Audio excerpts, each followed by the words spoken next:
Hai saudaraku, ketika kita melihat jasad seseorang yang tidak bernyawa berada di rumah kita, bisa jadi itu orang tua kita, saudara-saudara kita, bahkan famili kerabat kita. Bayangkan, yang terbujur kaku itu adalah diri kita.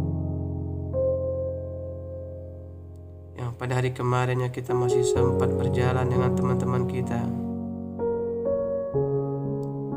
Yang pada hari kemarinnya kita masih sempat mendengarkan sayap-sayap sampai tausiah agama ke telinga kita.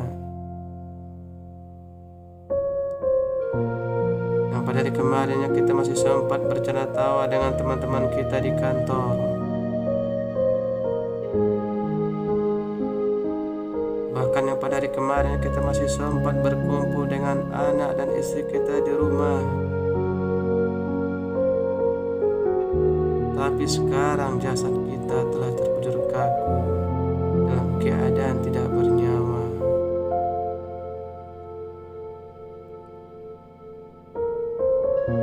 Dahulu semua yang kita punyai kita banggakan. Wajah yang dulu cantik dan ganteng kita banggakan sekarang tidak bisa tersenyum lagi. Tangan kita yang dulunya kuat sekarang tidak bisa kita angkat lagi.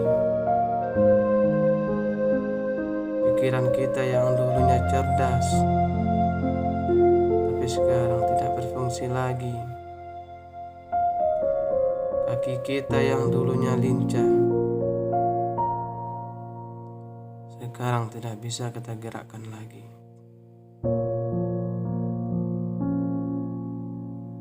Bahkan mata kita yang dulunya bisa melihat keindahan dunia sekarang sudah tertutup kaku.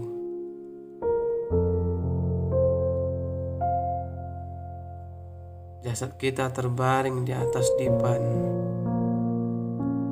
Semua sanak famili kita menangis dan meratapi kita akan kepergian kita. Di sebelah kanan dan kiri kita ada ibu dan ayah kita yang menangisi kita. Ada kakak dan adik kita. Bahkan ada teman-teman kerja kita. Dan ada sanak famili kita yang menangisi kepergian kita. Padahal pada waktu itu kita berteriak kepada mereka, melihat mereka, kenapa mereka menangis akan kepergian kita. Namun kita berteriak, memanggil-manggil mereka. Mereka tidak akan mendengarkan kita karena kita telah berbeda alam. Padahal pada waktu itu kita ingin berusaha berkata kepada ayah dan ibu kita, "Wahai ayah, ada yang ingin kusampaikan kepadamu.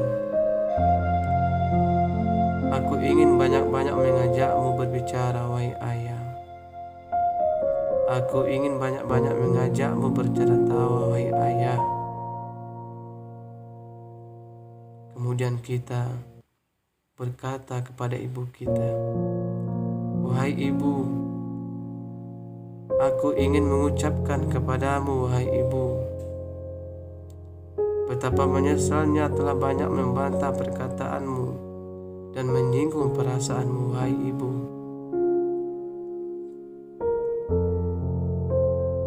Semua yang kita sampaikan kepada mereka tidak akan didengarkan. Kita hanya bisa menangis dan meratapi. Yang kita tangisi tidak akan mampu untuk merubah keadaan seperti semula.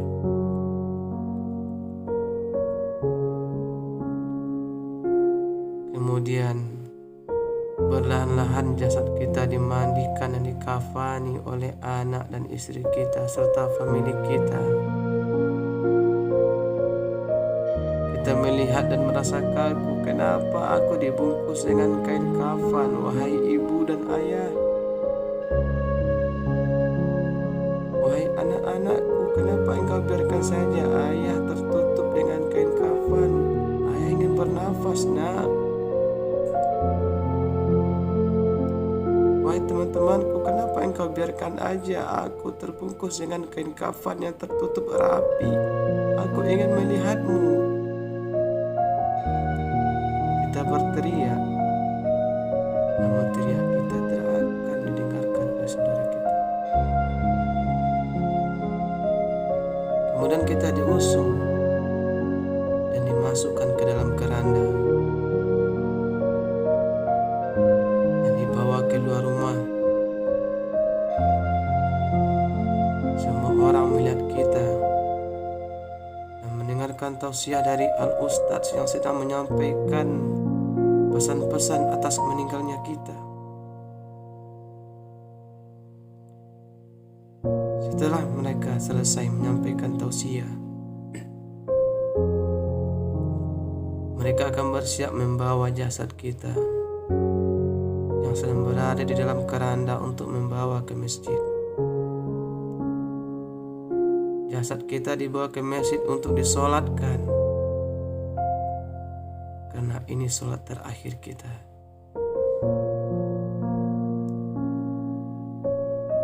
Sewaktu hidup di atas dunia, jasad tidak pernah berada di belakang imam untuk sholat berjamaah.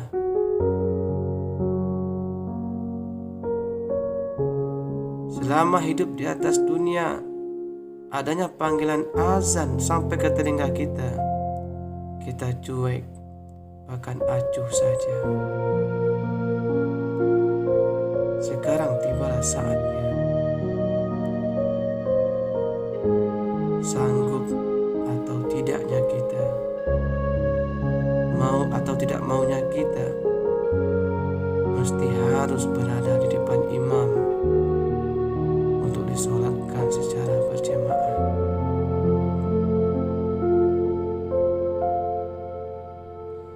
Kemudian jasad kita dibawa ke tempat peristirahatan kita yang terakhir, yaitu tempat yang lahat, yang sempit, gelap, dan sendirian. Lalu diturunkanlah tanah secara perlahan ke jasad kita. Kita merasakan sakit. Wahai nak, kenapa engkau timpakan tanah kepada ayah? Wahai teman-temanku, kenapa engkau biarkan saja tanah menimpaku? Wahai istriku, kenapa engkau biarkan saja aku sendirian di bawah? Kita meratapi, berbicara kepada mereka. Mereka tidak akan mampu mendengarkan ratapan dan suara kita. Bahkan mereka pergi, pulang ke rumah mereka masing-masing, meninggalkan kita sendiri. Setelah mereka pulang semuanya, baru kita sadar dan terbangun. Ternyata kita berada di alam yang